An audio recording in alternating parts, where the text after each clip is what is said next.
Feel like there's always a new employment law or HR requirement that you have to unpack or decipher? With only so many hours in a day, it is hard to keep up. I know it is ridiculously hard for me and my clients. That's why Comply Right, who is the leading provider of employment law compliance solutions, actually developed a podcast that is easy to digest. It's called Talking HR Compliance, and it covers trending HR topics like hiring and record keeping, along with tax reporting and legal compliance.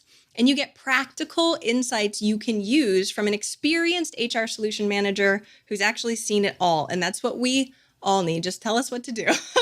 Check it out over a morning cup of coffee or on your commute. You can find it where you listen to any of your podcasts, whether it be Google, Stitcher, Apple, or Spotify. And make sure you subscribe. Again, it's called Talking HR Compliance. You don't want to miss an episode.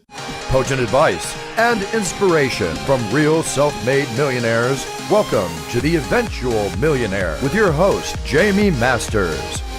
Welcome to Eventual Millionaire. I am Jaime Masters, and it is my honor to have my good friend, Dr. Jeff Spencer, on the show. Now, I'm going to tell you a quick little intro for him. I usually don't do this, but I met him at an invite-only event, and he blew me away. And I actually have a little testimonial. It said part, I can't even read my own handwriting. Part doctor, part guru, part medicine man from Lance Armstrong. I think that sums it up. You are an artist, sir. Thank you so much for coming on the show today. It's an honor. You're so welcome. Thank you. Okay. So again, every time I talk to you, I just have a joyous experience. So I know that the listeners will have that too. Give me a little bit of your background, because you're also an Olympian. You have so much amazing background that I couldn't even cover it all. So tell us what you do. Okay, what I do or the background or how I got to where I am, whatever. So, well, I guess the place that it really starts is that when I was 7, I thought it'd be really awesome to become an Olympian. I just had that in my brain. I wanted to march into the parade on the opening day ceremonies. It wasn't really how I was going to do it. It wasn't the passion about a particular sport. But then when I was 11, I showed some very unusual talent on a bicycle. And I realized, okay, that's how I'm going to do it. I'm going to become an Olympic cyclist, and that's how I'm going to march in the parade. And I gave myself 10 years to do that between the ages of 11 and 21. And I drew my little plan on how I was going to do it, which was simple. I was going to be brave. I was going to work hard, and I was never going to make an excuse. That was my plan. And I was fortunate because I had amazing mentors, because the last time I saw my dad when I was 13, and that's its own story, but I had angels come into my life at strategic points that taught me important things. My cycling mentor, who was a 5-time national champion, 3-time Olympian, he taught me how to win. He said, this is really a skill that you learn. It's not just trying harder. And let me show you how to do this. And I had the brain and the mentality to be able to absorb that. And then when I was 18, getting close to the 21 Olympic time that I hadn't made yet, but was still aspiring to, I had and met my second life mentor, who was a Victorian born in the late 1890s, and he was a Renaissance man. He was a Shakespearean actor. He was a playwright. He was a poet. He was a trained university metallurgist. He was a war correspondent in World War I, and he developed a whole new type of glass art sculpture, and he chose me to be his apprentice. And I was basically an athlete. And he chose me because he saw something in me that he felt could be that person that he needed, but he could also cultivate me. And what he did when we took our breaks at lunch, he read the poets to me. He read the great philosophers. He played classical music. And he said, I need to fill you up on this stuff. And somehow he saw something in me that enabled him to reach out to me, that changed my life permanently forever, with the help of those amazing people, among others, the shoulders of giants that I stood on. I did become an Olympian when I was 21. So we checked that box off. But what was important is how I got there and what I learned from the experience. And unless you've been in something at that level, it's really impossible to help take people to their greatness. And that's kind of what I do like right now. I really craft the blueprint for people's greatness is what I do. And the other side of this is that my university training was in sports science. So I knew how to craft a body that could push and stay in the game long enough to be able to get to a point where once you learned how life works, then you could create your longest legacy, but you were still in the game because you had a great second half to do that. And what was interesting is that when I was advising athletes and to become highly paid professionals and gold medalists, which I've done a million times, I helped business people that came to me that wanted to become their own champions. So I was able to take what I learned and what I knew and apply it to individuals in sports, entertainment, and in business. It's kind of non-denominational. At this point in time, I do work in the business world with individuals, teams, and organizations. And my whole deal is that there's only one of you as a team or an individual or organization in this creation. And my job is to help you craft your blueprint to your greatness. And that's what I do. That's how I got here. Oh, I love it. And I didn't even know part of that story. And I'm looking behind you, looking at that champion's blueprint. And that's what blew me away. Yeah. I was like, what the heck is this thing? He has it on his cards. And I'm like staring at it because it's so involved, right? Can you explain a little bit? Because that's the how of what you're actually doing.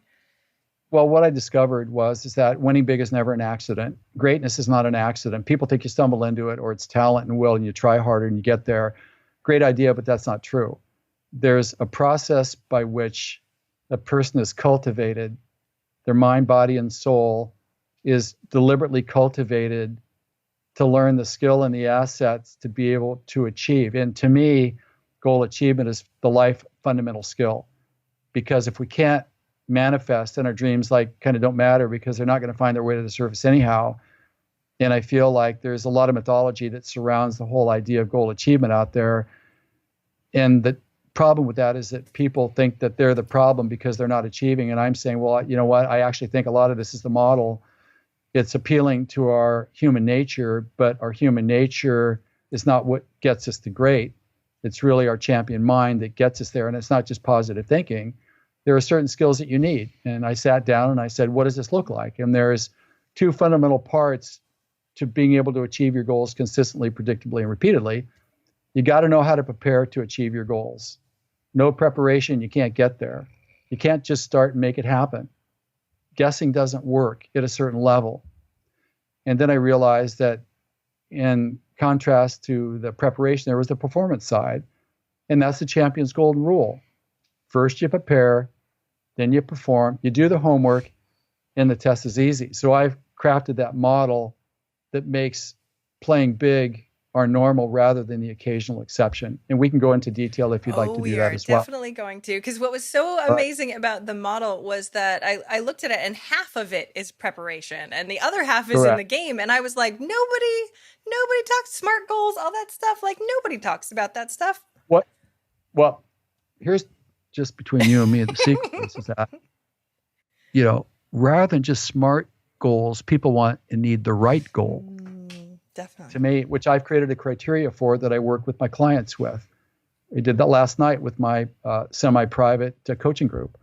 I said, we're going to talk about how do you know that you have the right goal? And so I've created the criteria for that. And I appreciate your sensitivity into that because, again, the mythology of goal achievement is rampant.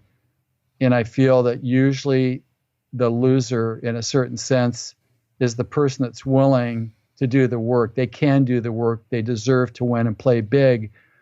But the model has not enabled them to be able to get to where they want to go. This makes us all feel better also, just in general about it all, true. Right? Yeah, because it's a flawed model. And if it's a flawed model, then it's not us. And then we can achieve the goals that we really want. So can you walk us through what the model is? I know what I would love to do is put a screenshot on the show notes also so everyone can take a look at it because I absolutely adore it. Yeah, we can do that. Sure. Yeah, absolutely. So let's get started on the preparation side. Yes, preparation is important. We have to be prepared to start. And so there are 5 steps that history has revealed to me through my 45 years in the high performance world that we must go through. And step number 1 is clarity. We must have explicit clarity on our goal, because when we have explicit clarity on our goal, meaning that we have the right goal that aligns our mind, body, and soul, then what that does, that gives us focus, which is goal focus. And goal focus is the ability to hyper-focus and get stuff done with simultaneous total peripheral vision. And that's a very special perspective that champions have. The anxiety is low, the confidence is high, because they have the right goal. I thought it, I was just going to say, I thought it was a typo on your sheet when I was just looking at it before you explained it. Everybody does. They're so proud of pointing out a typo. Jeff, excuse me, please. But typo. They're so proud of themselves. I say, well, that's actually intentional. You see that little trademark next to it? That means GOCUS is goal focus. That's awesome. And so, man, that's where we always start, because if we don't have the right goal, then we worry. And when we worry, our mind starts to spin. We become apprehensive. We can't invest in our future because we're uncertain.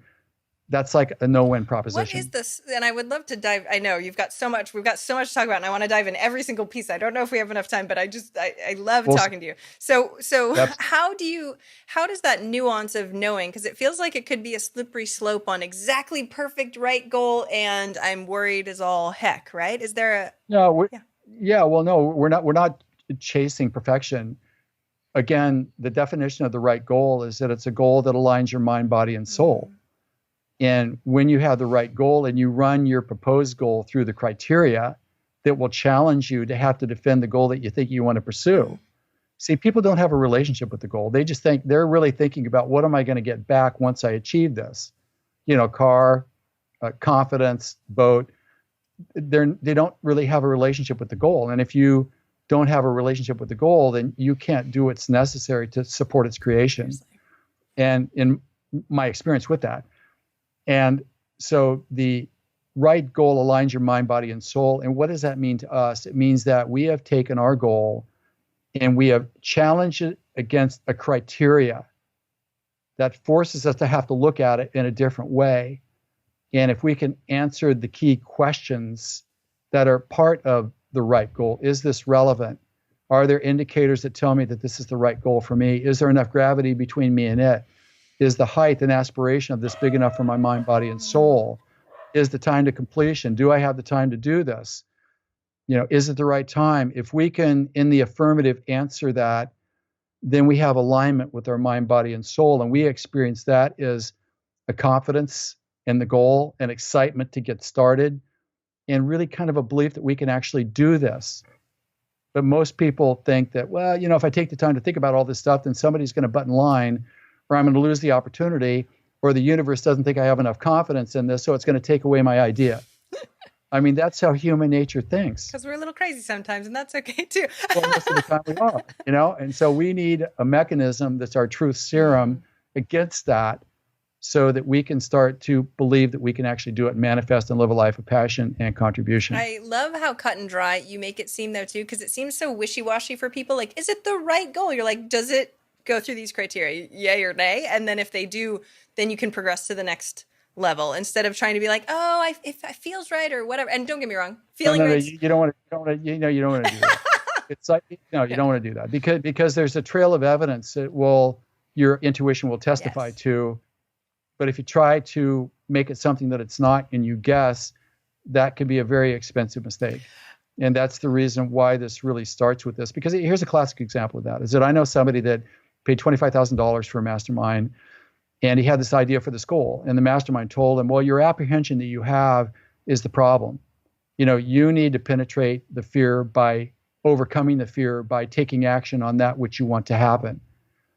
And I said, I don't know if that's a good idea, because maybe the fear is your friend that's telling you you're not ready to pursue this yet. Let's be really clear that we interpret this correctly. But everybody, yeah, do it. Let's go, man. Come on, you can do it. Just do it. Put this thing to rest, man. Show them who's boss.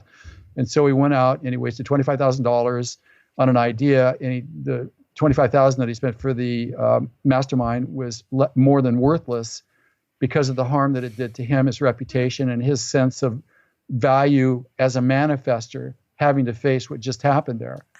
And it was really bad advice because it was misinterpreted. So I'm not saying that emotions and passion aren't important. I'm just saying that we need to understand what's behind that. And sometimes we need to be talked off the cliff. This is why you're part doctor, part medicine man. That's why it makes. That's where the medicine. That's right, man. That's where the guru side comes into it. Totally. So yes. I absolutely adore that. And it's funny because when people get into it, sometimes there's just too many opinions and it's hard to see the forest for the trees. And that's why having an actual model makes a difference. Yeah. Well, also the creation of the model, where'd it come from? This isn't something I just made up.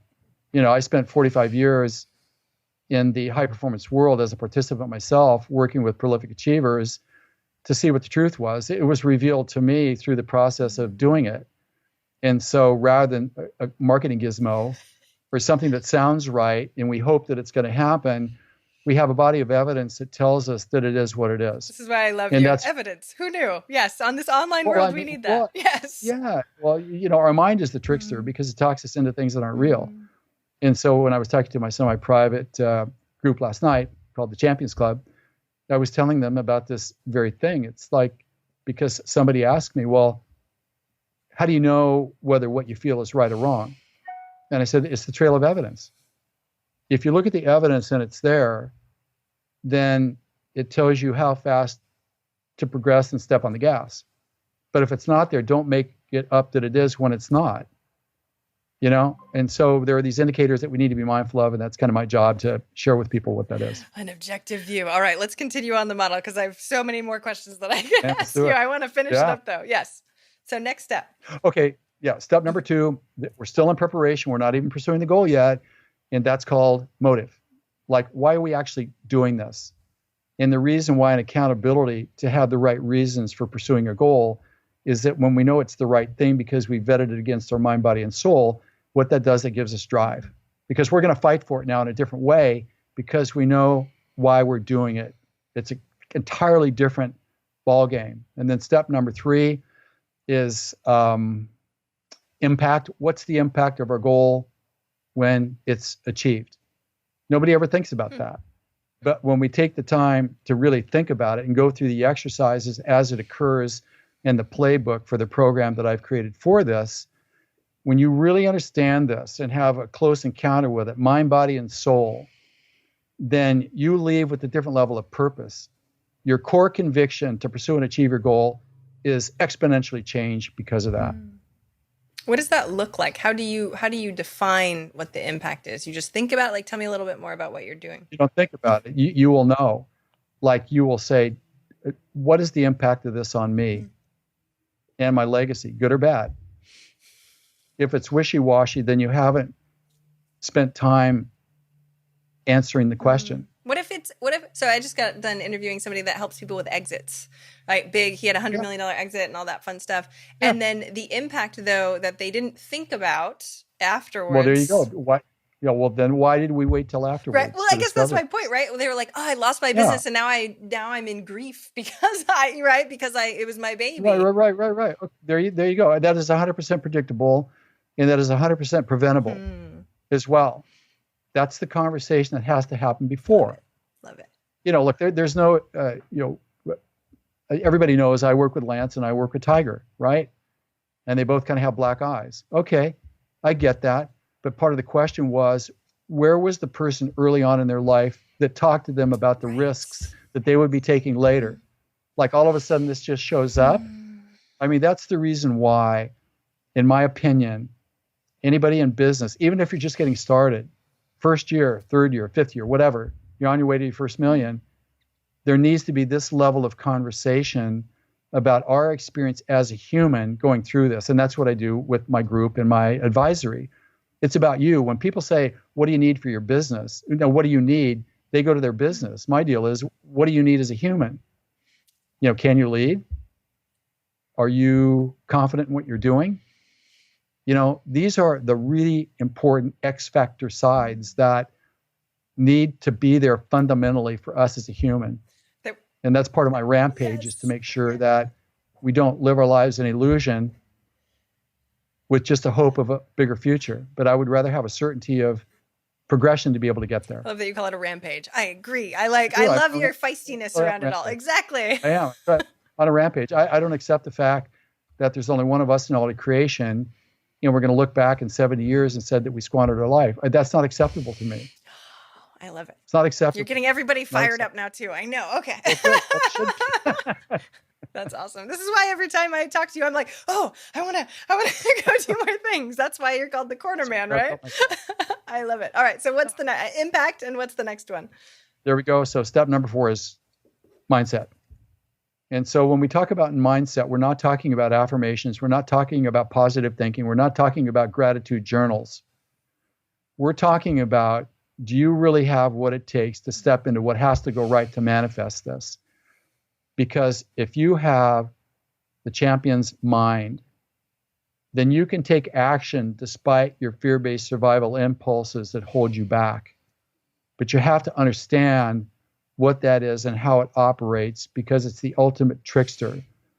But if you understand our human nature and how it talks to us and talks us into doing things.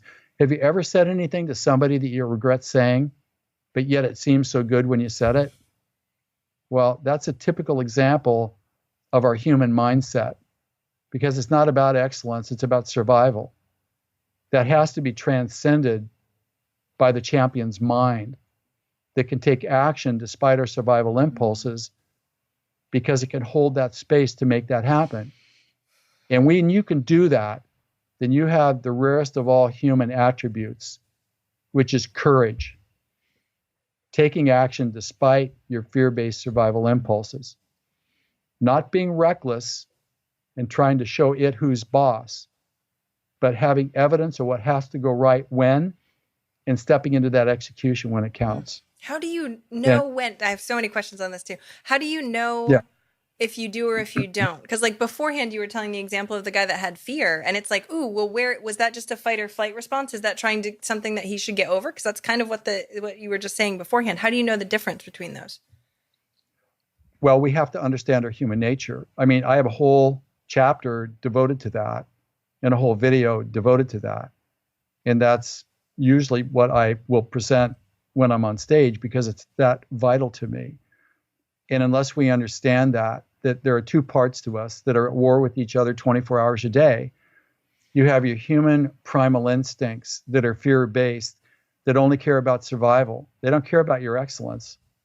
And then you have the champion's mind on the other side that doesn't get first dibs at every moment, but it does have the final say. And our champion's mind is a composite of us that's part of our intellect, our intellectual library mixed with our intuition.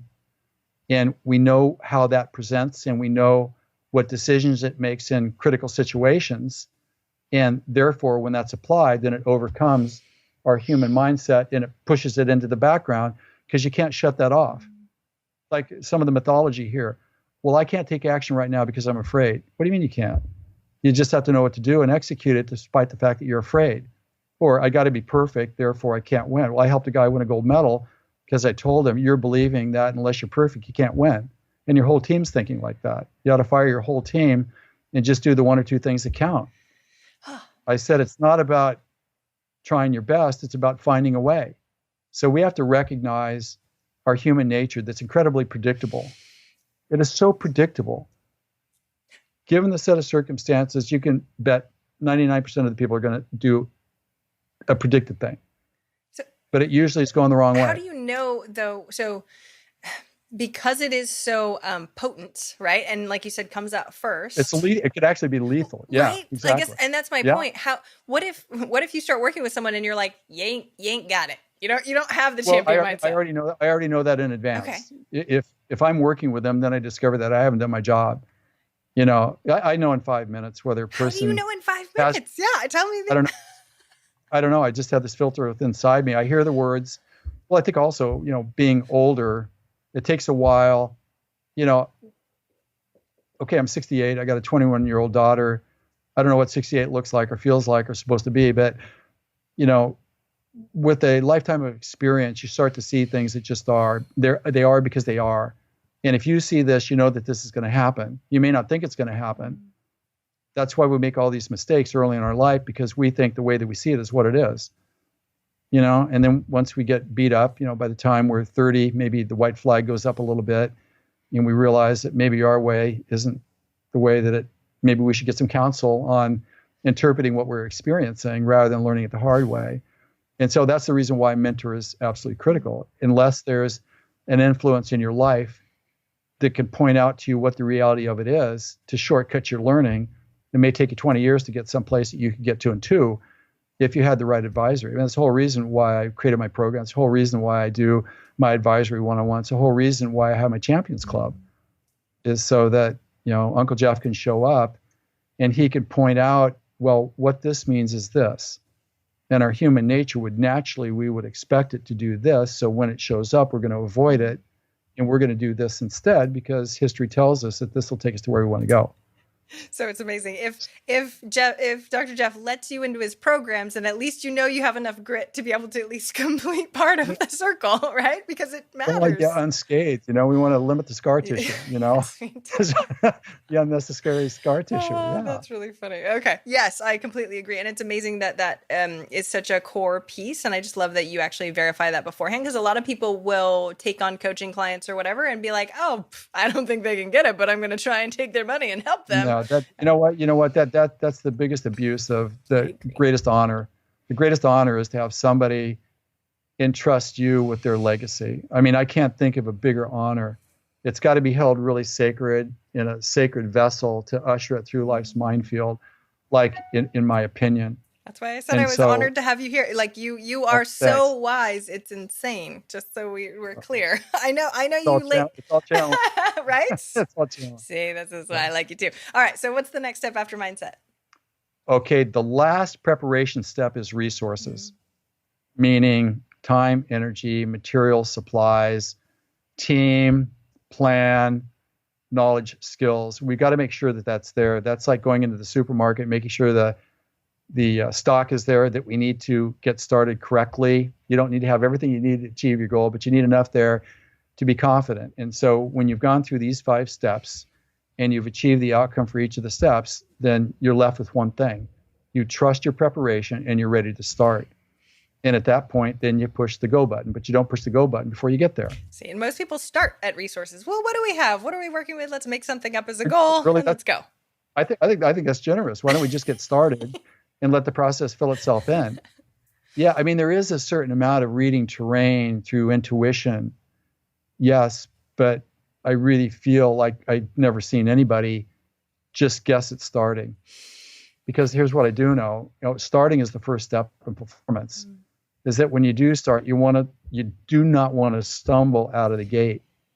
And a lot of people do, because they think I'm prepared, therefore I can just start. Really? Are you going to just do that with the launch? Okay, I've done everything, so let's just start. Maybe not a good idea. Maybe we need to have a deliberate process by which we are able to gain initial momentum that will confirm to us, our leadership, and inspire the team that all our time and effort and preparation was actually done for the right reason. It's actually paying off. See, now everybody after listening to this is like, oh crap, no, I'm definitely not going to do that. But what you're doing is you're solving problems before you have them within the rest of the goals, the actual goal. Duh. Yeah, I know, right? Well, see, here's the deal. This goes back to mindset. The entry point to all of this is mindset. No, it's not. I take that back. It's champion's mind. It's champion's mind, a living, breathing, thinking organism that can read terrain as it really is and knows what to do based upon the current context. And so, like, the reason why people usually don't prepare is that they're afraid if they don't start, then somebody's going to butt in line or they're going to get left behind. That is not a reason to start. It's not a reason to start. What do you say to those people that have that as yeah, exactly. Go ahead. Well, I mean, once you tried it your way, come back and let me know, and then we'll figure it out. Because I mean, certain people just think that since they think it, it's what it is. But it's not really the way that it really is. So that's our first step when we're actually now pursuing the goal. But the second step is that not the second step. This is the 7th step in the process. But when we're pursuing the goal and we've achieved that lift off, that initial success that confirms to us that we're now actually pursuing the goal, it's what I call the honeymoon phase. And the honeymoon, this is where everybody's all excited. Oh my God, I got my first raise. I sold my first product. This is going to happen seamlessly. So I'm going to go out and start buying all sorts of stuff because the money's coming in. And this is where startups always screw it up. They make an assumption based upon evaluation that's a projection of projected income where nothing's real. You look at the account and there's a goose egg in there, and there's a presumption. And that can cause us to elapse into honeymoon euphoria where we overspend, we don't pay attention to our schedule, we start to get laxed on policy, and then everything starts to disintegrate and unravel, which is predictable. And we just kind of need to know that that's coming, and we should celebrate euphoria, but we need to keep our eye on the ball, and we need to make some initial adjustments to make sure that our trajectory is sound. Do you pull back on the honeymoon effect? Do you no, give them a certain, Well, no, you need to celebrate it for sure. But it's like, hey, everybody, okay, man, we're going to celebrate this. Here's bonuses. And we're going to have this big party. But let's just remember one thing here is that we got to stay vigilant to our momentum. We got to protect our schedules and be sacred to deliver on what we promise. We're not going to get slack on policy because that's when everything starts to rot from the inside out. There's got to be this leadership covenant with team about what this really means. Otherwise, potential disaster. I love that. Yeah. Solving problems beforehand. All right. You're like, and celebrate but ask all these questions beforehand to make sure that we don't celebrate too much. Well, you set the context up, because here's the reality of this is that when you have your initial success, if your preparation is sound, that is a cause for celebration. And so we celebrate that. It's okay, great. Okay, we have a reality check against the honeymoon euphoria. And so we think, well, now that we've achieved our first success here, we have evidence. And now that we've kind of adjusted our course a little bit, everything is awesome. This will take us home. Well, hold on a second. The hard work's really beginning because there's this step called daily grind. You know what that's like? It's like, hey, everybody, I'm putting all this time and effort into this, and I'm not getting anything close back to what I think I deserve. You know what? I'm thinking about quitting, actually, because I don't know how much longer I can take this. I got grumbling employees. I'm grumbling myself. My grouch factor is in the red zone. I can't barely stand myself. I don't know how much longer I could take this. Well, let me tell you this, is that if you cannot handle the daily grind and don't plan on creating goals of distinction, because that's part of everything. And so who said it shouldn't be there? Look, everybody wants to start and make it easy. They want to have a breakout and they want to succeed. They want to bypass every step and they want to just kind of jump into the winner's circle. It doesn't work like that. So honeymoon step number 8, this is where you're going to want to quit. And unless you know how to prevent that, unless you know how to keep team together, unless you know how to structure things and what to pay attention to, then you run a high risk of quitting or bailing or having a mutiny at that point in time. See, I've asked you this question. Go ahead.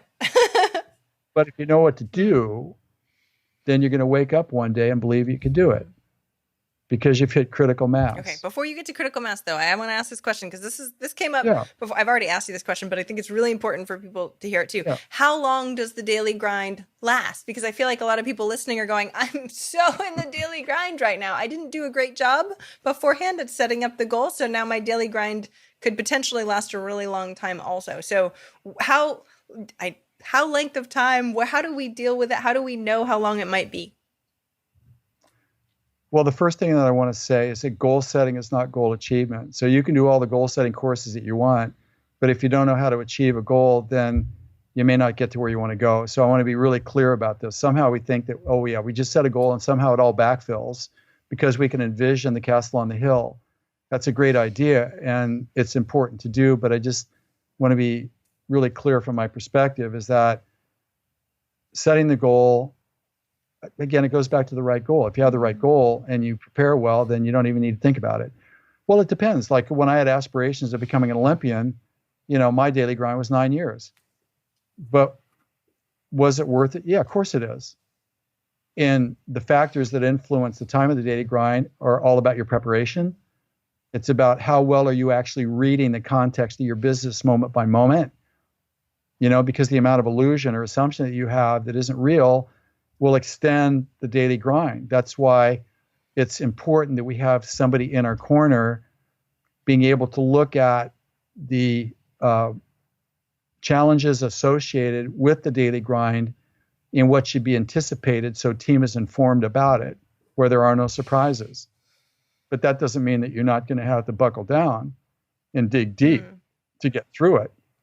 But again, that question, how come nobody's discussed that? So again, it depends. Mine was 9 years. I knew it was going to be 9 years.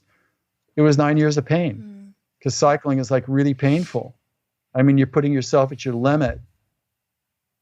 I mean, it's like really painful, but yet that's kind of the cost if you want to create excellence. How do we do If that you as don't a like leader, it, though? Like, especially for, so you, a single person and pushing themselves makes sense. And then how do you do that with a team that signed up for goal achievement, but maybe didn't understand? I know what you're going to say to this one already. You're a okay, well, there you yeah. go. There you go. Yeah, it needs to be explained. Yeah. Like, okay, the tough part's coming. You think it's over because we've had a reality Yeah. check. We made some corrections and now everything's going to be awesome. But, history tells us that this is what we're now going to be facing. I love how cut and dry it is. I'm like, oh, darn it, I know what he's going to say already in advance. And that's well, I'm glad you had the revelation. I mean, that's fantastic. I love it. All right, let's continue because I have so many other questions. Yeah, okay. So just have 2 steps left. Step number 9 is breakout. This is where you go from believing you can do it to knowing you can do it. And we just need to set a target for ourselves that's not the goal, but it's the equivalent of a goal, that when it's achieved, that tells everybody else that we're now beyond the daily grind and we can actually do this. So when I declared to myself that my breakout to become an Olympian was to beat an Olympian or a national champion in the national championships for cycling, I knew I could do it. And so I beat the existing national champion, which told me I could become an Olympian. That didn't make me an Olympian, but it told me I could become one. So like when I was working with Dave Asbury as an advisor to Dave, a very close advisor as his personal advisor, as his cornerman with Bulletproof, our breakout was, well, we need to make sure that there's enough in inventory to meet the demand. And we need certain people placed at certain higher levels in the structure. And to do that, it would take this much money. So our breakout, we knew that Bulletproof was going to be big because we had the evidence that was going to happen. But we needed to confirm that, and we needed to raise a certain amount of money to get the inventory and the brain power to achieve a certain breakout that would confirm to everybody in the world and investors and everybody else that this is for real, that this was going to go big, which now it's a couple $100 million or whatever. But the point is that was deliberate. That was not an accident. And it was a very important milestone that was important for the team to see, to believe that they could actually punch this through to the finish line. So once we know we can do it, then we just need to finish the job by completing and manifesting the goal as we have described it and committed to creating. And there may be some adjustments to get there. And we want to make sure that we don't trip before we get to the finish line by doing something, an unforced mental error, because we're intoxicated by the goal itself. Because if you don't cross the finish line, you don't win. And I see this a lot, that you got to make sure that you know how to finish the job and finish 3 steps beyond. There you have it. Okay. First you prepare, then you perform. 5 steps in each. You follow this, you know where you are, you know what's coming, you know what's behind. You are ready to avoid preventable problems. You know what you need to do to seize potential opportunities. You show the team this, you point to it. This is where we are. This is what this means. You show great leadership. People love you for that. They'll follow you to the ends of the earth. And that's what the model is all about. Okay. So you are so logical, it's insane. But also, I feel like you use the term manifest, intuition, and all these things too. The difference between knowing, belief, and knowing, a lot of people will be like, that's just a decision in your mind. And you're like, no, there's so much. True. Right? So tell me more about that and how you can sort of straddle both worlds. True. Yeah, well, belief is you believe you can do it, but there's still an amount of apprehension and uncertainty. It's like faith, I can do it because there's enough evidence. Trust me, the daily grind, that's the promise. If you know how to stay in the game and you don't talk yourself out of it and prematurely quit, you will eventually get to a place, if you're doing the right thing that's been vetted because you have good advice, that you will wake up and you will believe that you can do it. There's still an element of doubt in it, but there's something in you that tells you that you can do it. Knowing is, I am confident and certain that this is going to happen because I have a different body of evidence that tells me I can do it because I produce the equivalent. Beating a national champion is the equivalent of winning the Olympic trials, which I did. It's an equivalent, but it's not the same thing. It's an equivalent that told me I could do it because now I have the evidence that I knew I could do it. It's the same thing in business. That's why, as a business person, we have to select our targets carefully. because those targets will say a lot to the team. If you underestimate, they're going to say, well, you don't understand the business because that was really low. Why was it so low? Or if it was too aggressive and you don't get there and it puts a lot of stress on the team, they're going to think, well, that was too big. Why did you do that? And they're not going to trust that. And that's why this, skill of creating breakthroughs is really important. And it takes a while to learn that skill. I bet. I can only imagine 45 years at least. Yeah. Well, eventually you get there, you got to be at least 60 to understand how all this works. I mean, technical details are okay earlier, but the art of this, it can be learned, but the nuances of it experientially embedded into the fabric of our advisory, it takes a while, generally up to about 60. Noted. I will write that down for when I turn 60. I appreciate you. What about like moonshot goals? Because you're talking about this before. People are like, shoot for the moon, right? You'll land around the stars and that's going to be good enough. Yeah. But there's a line there is what it sounds like. Well, I was talking with one of our Champion Club members last night about this very thing. And I said, part of the challenge here is that you've been creating all these moonshots, but you know that this is too big for you right now. It's not possible to do this. So you don't have confidence and you've been locked up and you haven't taken a step forward because it's too big for you right now. You haven't even learned the skill yet, and it's like somehow if we have the moonshot, then everything backfills. Is that how it's supposed to work? Well, I've never seen that. It takes deliberate intention that's well structured to develop the assets to manifest those things that have to go right to inch towards the bigger vision. And, as a matter of fact, I was in outside of Boston last year presenting to 4,000 of the country's brightest high school students. And I asked one girl, I said, how old are you? She said, I'm 14. I said, what grade are you in? She said, oh, I'm a junior in college. So she skipped like 6 grades. And she said to me, Jack, I got to ask you a question. I said, okay, what? She said, everybody's telling me how smart I am and what are my goals and all that stuff. And I've told everybody what my goals are, but I don't know how to achieve them. I'm getting all A's and everything. I skipped, 20 grades, but I don't know how to achieve my goals. I'm kind of feeling like out of place here, So, what do you think about that? Well, welcome to the club. So I just think, number one, let's learn the skill of goal achievement first so you develop confidence in your ability to do it.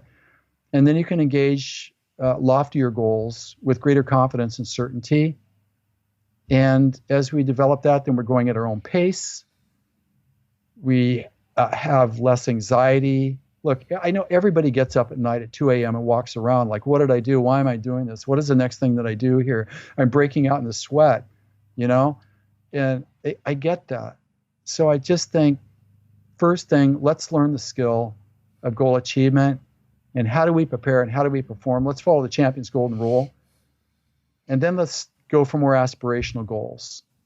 And as I tell people, look, keep your day job so that you can develop the craft and the skill of developing the ability without being pressured to perform at the level necessary to achieve your goals consistently and predictably and repeatedly. Every brand new entrepreneur needs to be listening to this, as well as every very, very experienced, wise entrepreneur, because I've never heard it put in that quite way. And I think what's interesting, especially on the moonshot thing, do you think that they should do a tiny, tiny goal to build confidence or just push to their limits? Like, where is that line on that? It depends. You have to be very honest with yourself. Sometimes that's hard. I think, well, yes, because I know we're supposed to have as many big, hairy, audacious goals as possible. And if we don't do that, then we're not a card-carrying member of the club. I know how it goes. And so I feel that learn the skill first, because if you can do it small, like my daughter learned the model by baking a cake. She learned the model by baking a cake.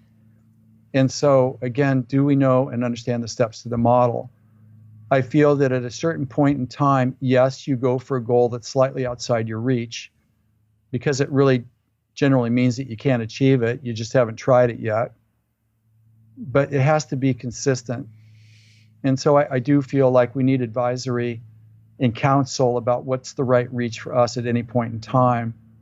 And that's kind of sometimes hard to do when you're around a cheerleading session where everybody's all stirred up and you're like the girl, hey, how do I actually do this? You know?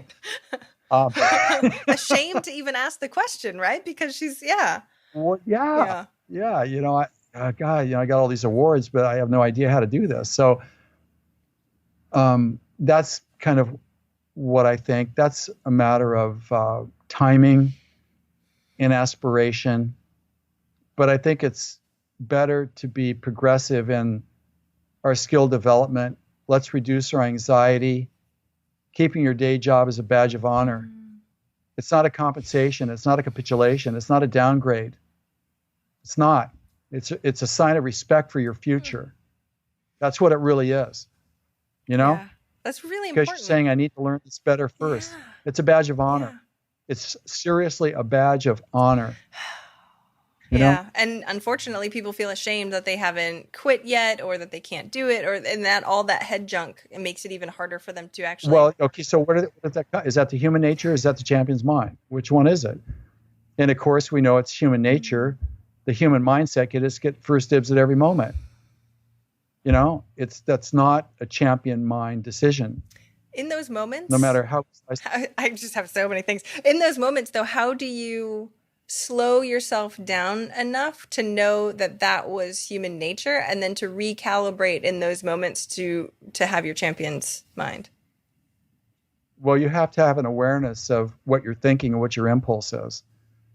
Because if you watch the impulse, then as the conscious being, you can intervene and stop the chain reaction. And we have to be mindful of that. And that's something that I work very carefully with my one-on-one clients, you know, in my Champions Club, et cetera, so that we learn to understand our language of sabotage that's there. There I am sabotaging myself again. Forget it. Let's look at this as human nature. You want to know the real truth on this? Is that human nature is the imposter us. But what we do, we identify with the imposter as us because it comes so natural. That's correct. But my deal is that I don't want to live a natural life. Sniveling, whining, complaining. It's never left. I'm so allergic to whining. I'm so over it. It's to me, I want to be supernatural, superhuman, to transcend those impulses that can't take us anywhere. And it requires a lot of restraint. It requires a lot of fellowship. It requires a lot of personal substance to understand how our fear interfaces with us that's not us. And the worst thing ever is that when people say, well, that's just me. Garbage. That's your human nature that got put into you to survive you, to help you survive in moments of imminent peril. That's not the path that we take to create excellence. We have to be around this level of conversation to start to realize that a lot of the things that we've been told or that we believe have been mythology passed down. We need to know who we really are, the champion mind. That's who we really are. We do aspire to value and contribution. But then we got the other side that we didn't ask for. Every human's got that. The battle, 24 hours a day. And we can get better and better and better. I love that you said fellowship, though, too. What role does that really play? 100%, because, you know, we need a truth serum that helps protect us from ourselves in believing the mythology.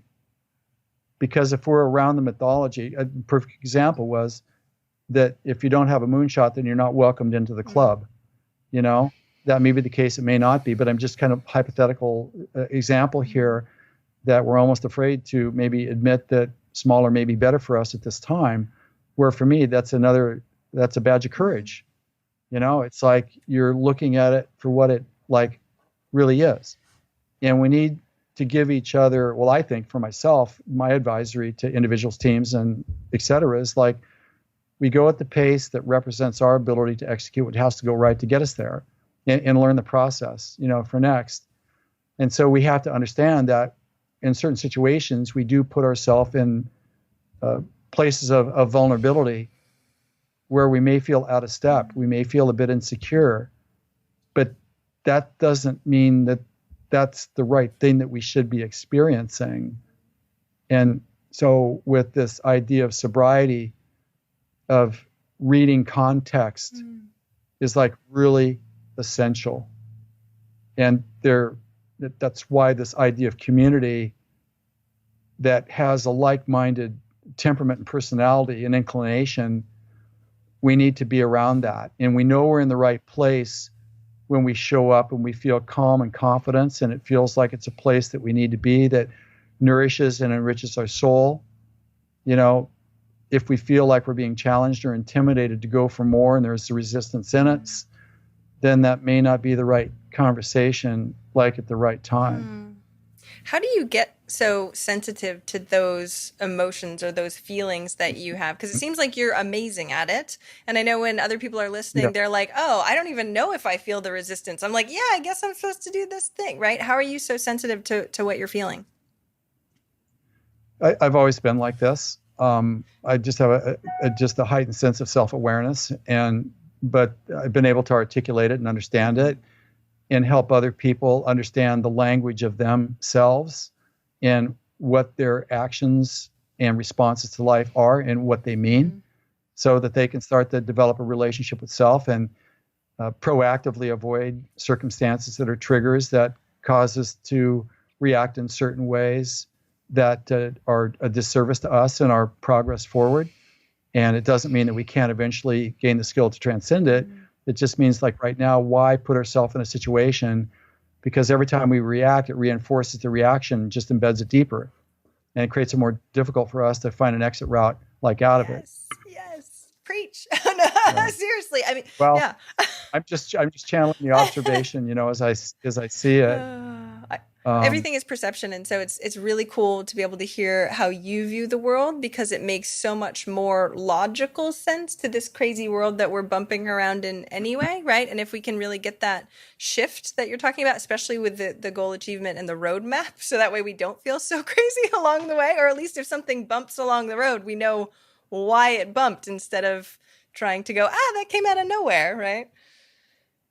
Well, it doesn't come out of nowhere. A lot of these things should be anticipated, but it takes about 50 years to get through one lap of life to start to understand the patterns.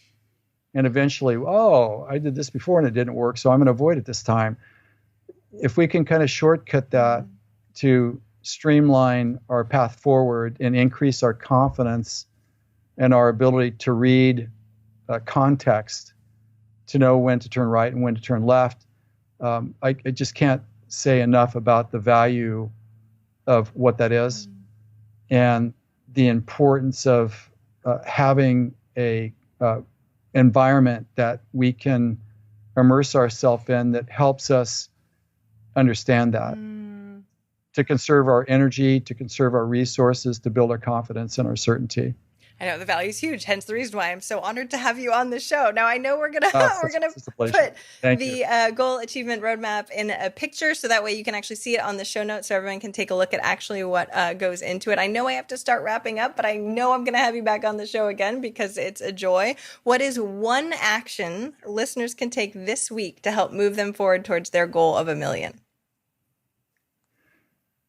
I would say the first thing that you want to do is you want to ask the question and answer the question, how are you going to show up every day? Are you going to show up from your highest self? Or are you going to show up frazzled? And make a decision, because how we show up will determine the outcomes of our actions and the accuracy of our decisions. And it will speak to other people. And in today's world, evidence of people that can gracefully show up and come from a place of conviction and be an example of being a thoughtful, considerate, living, breathing human being, I think is one of the most important things that we can do. And it's our job as humans not to pile on top of each other and add further apprehension and anxiety, but to relieve each other of that by showing up as someone that is very clear about what they're doing and why they're doing it, but most importantly, to show up and be of service to humanity and also create a life of personal value. Most important thing you can do. How am I going to show up today? Most important thing you can think of. Oh, you are such a light in this world. Thank you so much for coming on the show. Where can we find more about you? I know you had a bit of an offer. Everybody should check out his website, definitely, drjeffspencer.com. Are you on social media, or tell us a little bit more about how we can get in touch with you? Yeah. Also, first off, of course, I do Facebook Lives every morning at 6 a.m. Pacific Standard Time, and I'm spewing everything that I know. So again, that would be Dr. Jeff Spencer 1. That's my Facebook location. And 6 a.m. Pacific Standard Time every morning, I purge on something, and that's a valuable resource. Also, Instagram, Dr. Jeff Spencer. Check it out. And also a couple things here. My website, as you mentioned, if you're interested in having a conversation about some level of engagement of some sort, you can go to drjeffspencer.com/cornerman, and that'll take you to a location. The other thing that I'm going to suggest here, if you do nothing else, please, if you do nothing else, go to this website. It's Black Belt Goal Achievers with an S on the end, Black Belt Goal Achievers. And it will take you to a site where there's a 42-minute video talking about the goal achievement roadmap that we've been discussing here, the dynamics, some of the unique characteristics of it, et cetera. And if this is something that you're interested in, then you're certainly welcome to avail yourself of that. But that's the best thing that I can suggest to you, at this time. Yeah, and share it with your friends. We'll definitely put all of the links in the show notes, so that way you can actually click on the links. It'll be nice and easy. Thank you again. Like I said, I so appreciate you and taking the time to talk to us today. Well, back at you. Just one thing I'll say is that there's only one of you in all of creation. And just please be mindful of that. And it's like you count in the biggest way possible. And every time you show up, how you show up, what you say, what you think can change the world. So just please be mindful of that.